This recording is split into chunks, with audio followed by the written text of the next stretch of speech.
Ayun dyan. Yung ating kaila. Tapos yung gumawa ng ganito.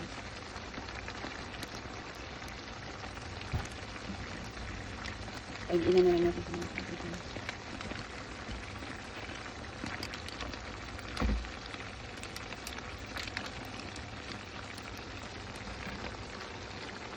Diba? Yung kaila natin.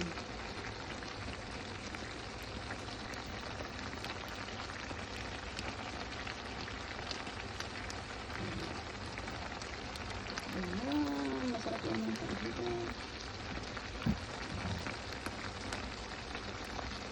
At yung may condition yan siya. Tapos maraming may kari kasi maraming pinangka. Tapos may yung mussels at kunting pusit at bigas. Yung rice. Kaya yung maraming pinangka. Kasi dalawang cup na rice ilagay ko.